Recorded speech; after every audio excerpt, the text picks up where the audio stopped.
Hey guys, welcome back to my channel. Today's focus is going to be on food preservation. More specifically, I'm going to be taking you guys through how to pressure can. Now, if you guys saw my last video on Canning 101, I went over all of the supplies needed for canning, but today's video is going to be more focused on the process of pressure canning. And I figured a really great food for us to pressure can today would be something simple like potatoes.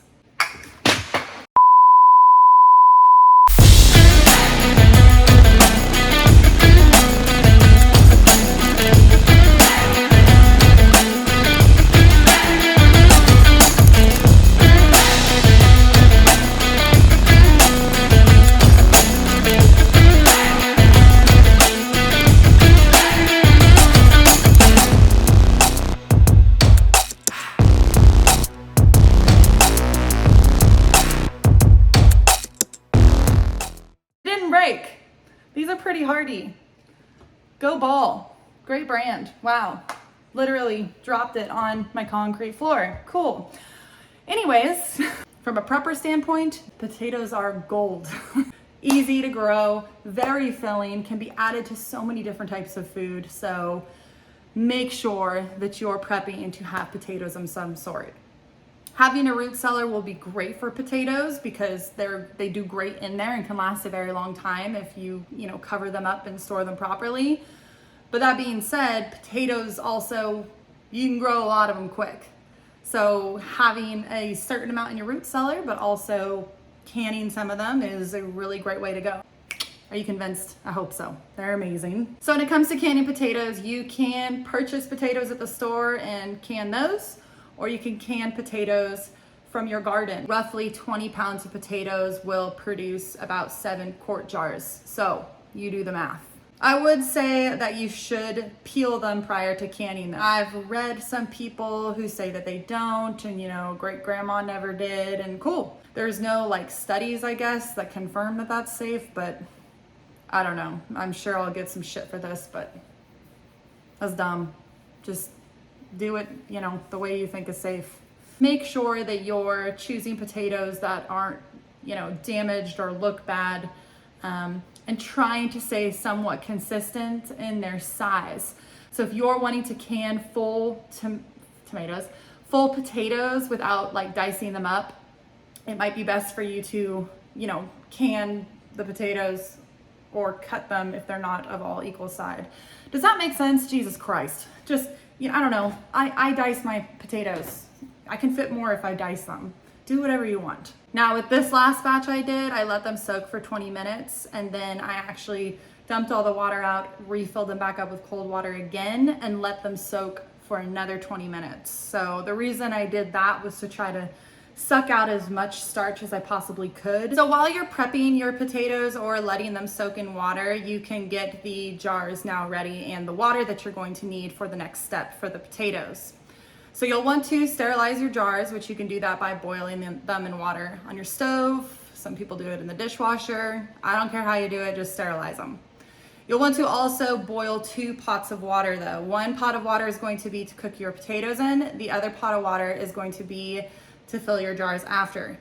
Don't use the same water, by the way. If you've decided to boil whole potatoes, you'll want to boil them for about 10 minutes. If you're doing diced potatoes though, you only need to boil those suckers for 2 minutes. Once you have boiled your potatoes, you'll now fill your jars up to about 1 inch of headspace. Now I did mention this in my last video, but just as a reminder, the headspace part of this is important. So make sure that you're following a recipe that is mentioning what the headspace needs to be. Whenever I can potatoes, I always add salt prior to canning them. If you guys want to do the same thing, you can add up to 1/2 teaspoon for pint jars and up to 1 teaspoon for quart jars. Once you've got all your potatoes in your jars, you can come through with that clean boiling water that's on the stove.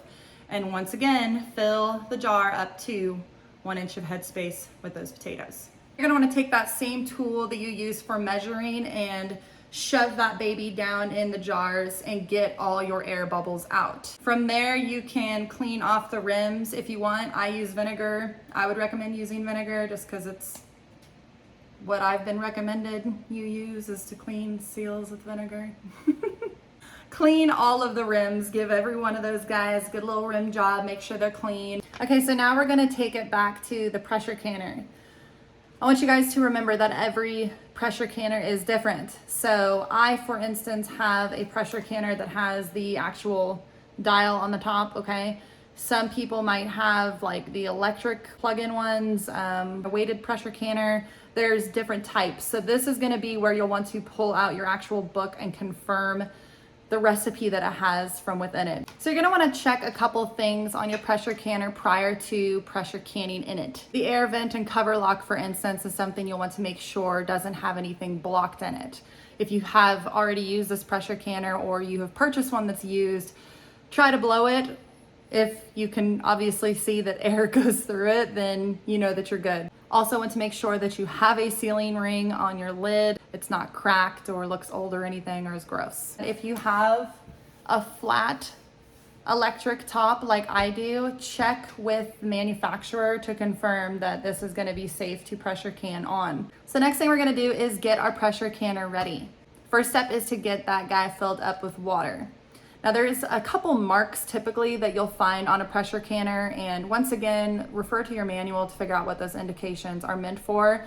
The most standard popular one, I believe, is at the 3-quart mark, which is your lowest setting. And that is where I filled my pressure canner up for today. So once you've got the water in your pressure canner, you can go ahead and drop all of your jars in.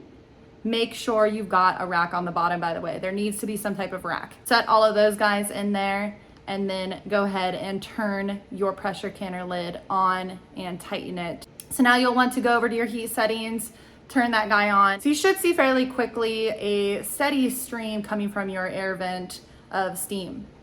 Once you can see kind of a steady flow coming from your air vent, you'll want to set a timer and allow that steam to come out for 10 minutes solid. Once that 10 minutes is up, you can go ahead and put your weight on your pressure canner. Now, this is why I prefer the dial gauge over the weights. They say that once your pressure canner is to the proper pressure, that's when you'll want to start that processing time. Now, for the weighted pressure canners, that's going to be when you can kind of see a consistent kind of small shaking of your weight. I guess you don't want it to be too rigorous, but you'll want to make sure it's kind of shaken back and forth. I have actually in the past warped one of my pressure canners. Yeah, I know, I'm awesome. But I didn't realize that the heat setting was so high, and to me it didn't seem like they were vigorously shaking out of control. Whatever, go figure, like live and learn, I guess. I then moved up to the dial gauge pressure canner, and that I just feel like has a way better indication of exactly what the pressure is, which I like. So you be the judge there. I like the dial gauge because it's even more dummy proof and I can be a fucking dummy. So I like really easy. Once you get your pressure canner up to that 11 pounds though, that is when you can start your timer. This is gonna take you guys some time figuring out your stove, because there might be times your first time around where either it takes you a really long time to get the pressure where you need it to be, or the pressure is going up too much and you need to drop your heat. That's basically gonna be different for every stove. The way that I go about it is once I see that steady stream, I won't start my 10 minutes until I've dropped my heat low enough to where the stream keeps coming out of steam, you know? And then then I start my 10-minute timer, and then I put the weight on, because I don't want to have too much pressure. I'd rather have not enough pressure and then just slowly turn my heat up rather than have way too much, because that's a lot harder to deal with. So take it slow. The first time around, once again, you're gonna have to learn your stove. You're gonna have to learn what level the heat's gonna need to be at to produce the pressure that you need. So now once the processing time is done, don't touch it. Leave it alone. If you try to open that bitch, it's going to blast you in the face and it is not going to be fun. Leave it alone and just let it chill for a very long time. I have come in close to taking it off maybe like a little too soon one time. Luckily I had a big towel, but I cracked it like a tiny bit and it was like, psh, and I'm, oh shit, okay, no, not ready yet. I'm a little impatient sometimes, but yeah, just wait until it's chill, wait until it's cool before you take your jars out. Now, once you get your jars out, you'll just want to confirm that they are sealed by performing that little pressure test on top. Make sure that you can't click that guy in. Like when you can pick the jar up with your hand, that'll be a good time for you to test it and make sure it's not doing anything. It's well indented in, right? It's obviously sealed, and then you'll be good to go. So there you guys have it. After that, just make sure you're doing a very good job of cleaning all the parts to your pressure canner. Even maybe sometimes putting a little olive oil in the ring of the pressure canner on the lid, just to keep everything, functioning well and lubey and bendable, whatever. I hope y'all try it. I hope you guys learned a lot from this video. If you guys have any questions at all, make sure you comment below so everyone can see your questions. And if you guys want to see me do more videos on pressure canning, if there's a recipe in particular that you'd like to see, let me know and I will do whatever you ask me to. Thanks for watching, guys. Once again, I'm Make Ready Missy. Make sure you're subscribed and liking my video to see more from me. Thanks, guys.